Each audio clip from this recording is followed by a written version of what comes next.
What's up, boys, and welcome to Unity Chess Club. And today I'm going to be showing you one of my most craziest games I've had in one of my tournaments last week. The tournament last week was pretty bad.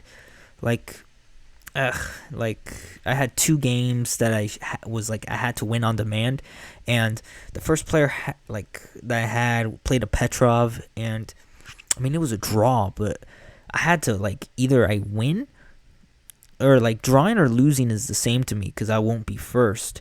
So I tried my best, and I actually purposely played suboptimal moves in the idea and the hope of maybe he can push and maybe he won't have enough, and then maybe I can have some type of attack or some type, he pushed himself or overextended himself. But that didn't happen.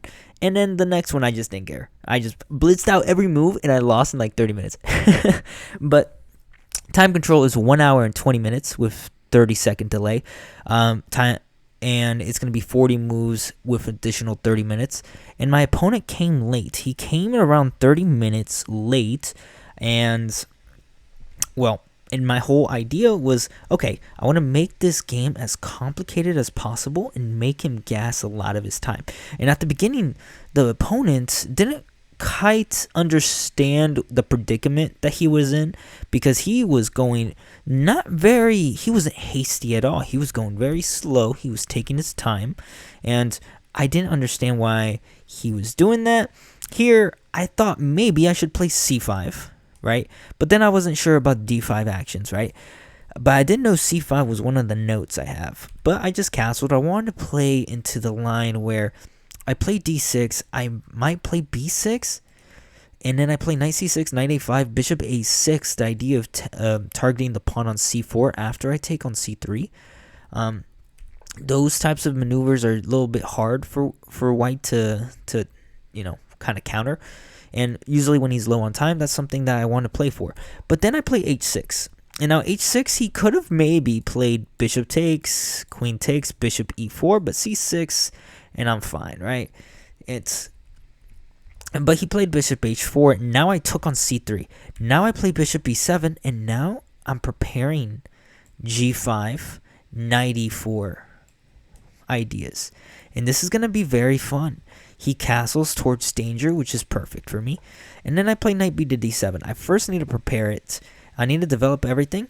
And I might play e5 or c5 instead. I just want to maybe have his rook off this file, off the f file, maybe, because I don't see much else he could do. And then he does rook e1, and now it's my time. I play g5. He plays bishop h3. Now another move he could have done was knight takes, pawn takes, bishop takes. And I thought this was kind of scary, but again, he's low on time. I'm going to go king g7, bring my rook to g8, bring my rook to h8. And I thought it would be fine. Doesn't seem like that scary just because my king's a little bit naked. He plays bishop g3, and it's obvious because he's low on time. He doesn't want to calculate knight takes g5. I play knight e4, and again, my time right now at this very moment is still 1 hour and 20 minutes. An hour of in 1950 seconds, I'm going pretty fast because I've known this line, and I know this line pretty well. And I've played this a few times in my blitz or my, mostly my blitz. And I looked at it in Chessable, so that's why I kind of feel a little bit secure in the fierce Nimzo with the line or whatever. So I play f5. And now the idea is to trap the bishop with f4. He plays knight d2. I take, queen takes, and now I play queen f6. Queen f6, the idea of trapping. I couldn't trap it before because the queen is actually defending it with defending this, right? And he can take. So, queen f6, the idea is actually queen g6. Opening up this and having some lines. And making clearance for the other rook. He plays f4. And now f4, I've seen this, and I thought this was most likely a bad move, because what you want is f3 to blunt the bishop, to relocate the bishop to f2, to have some type of square. But instead he plays f4, And this gives me almost a beautiful bishop. You can never blunt this. You're gonna be stuck on the second rank trying to defend the g2 pawn. And now I play king h8. Now I didn't know what necessarily to do. I was thinking maybe e5, even taking, but then I just thought, I think king h8 is a prophylactic move, and if you take this way, I'm taking this way, and I'm gonna be doubling up, right? And this is what I expected. Now he played e4, which was a really, really good move, but I took. And if he takes with the queen, I take with the pawn, attacking the bishop and the queen. So queen has to take, knight takes, and now this pawn is defended. Now I'm up a pawn. So instead, he took with the bishop, and I play e5. And now e5, the whole idea, the whole premise behind e5 was that you couldn't take h6, because I thought if you take h6, I just trapped the bishop. But I forgot that the bishop was attacking the rook on f8, and he could just snag it, which made me a little bit upset. After I saw this, I was like, dang. I played rook g8, and like, he seemed really happy. He seemed very, very happy. But here in this position, he thought for a while. And then I could tell he wasn't happy. At first, I wasn't happy as well, because I just lost a pawn, and I didn't mean to lose a pawn, right? But then I was like, this is actually perfect for me. You're opening up lines for my rooks. I might be able to double. My bishop is almost fully operational. And in the future, I'm going to play f4, f3 with Tempe. And now he plays bishop e3. Now, there's one move that was really scary, and it was rook e3. Rook e3. And the idea was that I thought, if I take, he plays rook h3, and my queen's pinned. But the thing is, I can just take. And the pawn can't take because the king, which I kind of overlooked. Now he plays bishop to e3, and now I have this idea. I could play f4, but I want to hold off, and I want to be ready to prepare f4 and f3 in the future. So I play rook g4 with the idea of playing rook g8, but there's also another idea, a little bit of a trick behind tricks. I'm thinking, if you play bishop e2, notice that the bishop lost, well, the bishop made the queen lose sight of the g2 pawn. Now I would take king takes, rook check on g8, king goes to f8. He can't go to h1 because he gets mated, so he goes to king f1. And here I thought maybe I could take, or maybe I could take this way. And I thought this might be a little bit better for me. I wasn't 100% sure. Maybe going this way or this way. It looked really dicey. And again, he's very, very low on time. He has like 6 minutes, right? And I have quite a bit. I've used quite a bit of time. Actually, I haven't used quite a bit of time. I'm like around 1 hour and 17 minutes. So I've only used 3 minutes. And now he plays h3, which is another thing I wanted to provoke. So either bishop e2 with rook takes g2 in mind, or h3 to provoke weaknesses. So I do rook g6. The whole idea was that I wanted to play rook g6, but he wouldn't have played h6 for this. So I wanted to prompt h6 to make this a little bit weaker, to prevent g3. Like, if he were to play in the future g3, then this could become a little bit not as fun, right? So I played g6, and now he blunders. He plays queen to e2, and now this is the blunder I was hoping for, because you're low on time. So the idea was that he wants to infiltrate this way, and I can't block because of the bishop. But now I play f4.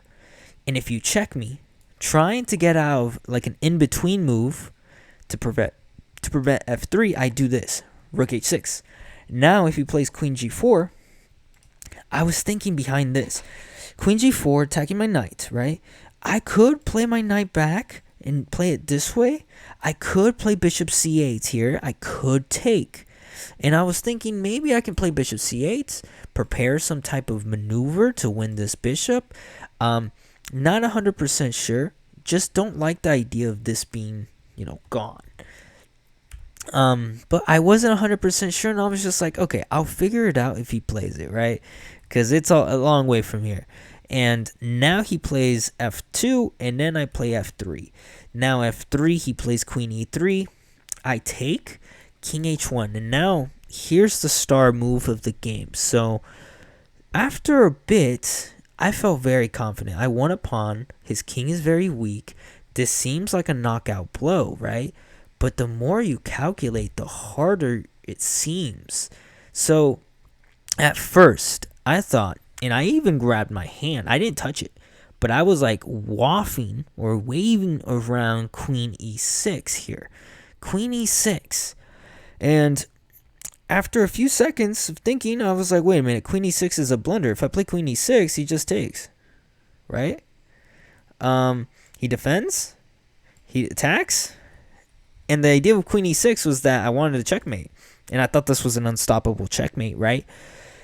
Then I'm like thinking, and I think for 30 minutes here. This is the longest think I've had for the whole tournament, and the idea was queen g6.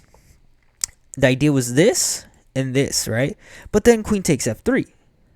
And again, I have to move my rook to like, g5, but just doesn't look good, right?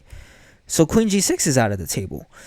But I'm trying to figure out, how can I bring my queen over here to defend and also checkmate? And then I had this great idea. Rook f8.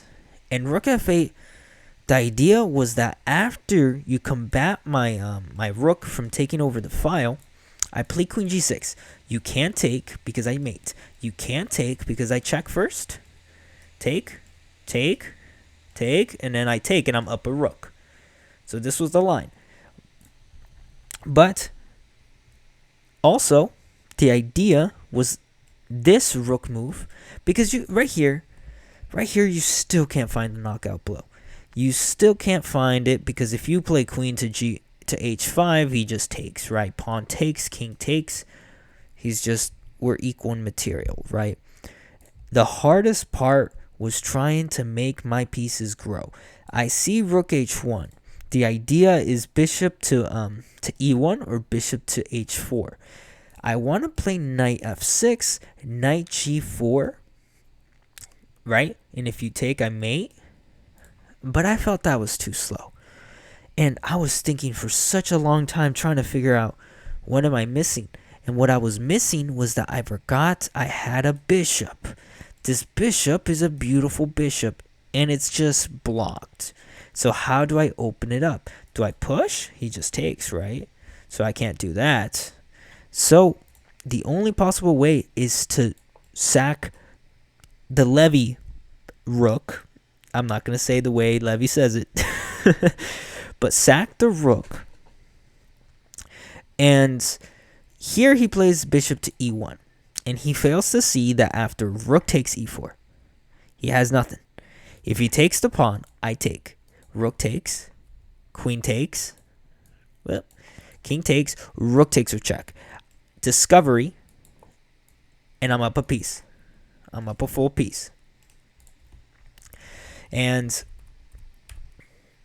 if you do something like bishop takes, which was played in the game, I do bishop takes. Queen h5 is unstoppable. You take, I mate, right? And the threat is actually, let's say he plays a4. The threat is this, like taking. He goes here and I check, right? And then I can checkmate this way. Boop, boop. And I'm up another piece, right? So, or maybe even queen h5 might suffice too, right? But here he plays bishop to f2 because the idea was to take and then to push. Now I play queen h5. h4 is played, only move to prevent my mate. Now I do queen g4 to prepare checkmate. Now he checks me. And this is the line I did have to look at all the way here, that I had to make sure that after queen h4, queen g6, queen g4, queen g6, bishop h4, or g4, Queen h6 isn't a perpetual.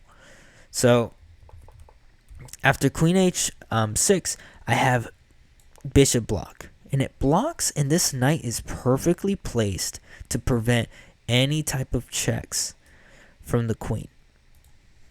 And here he has like 5 seconds. There's 30-second delay. He's about to run out of time, and then he just quickly sacks his queen because he doesn't know what to do. And then he resigns.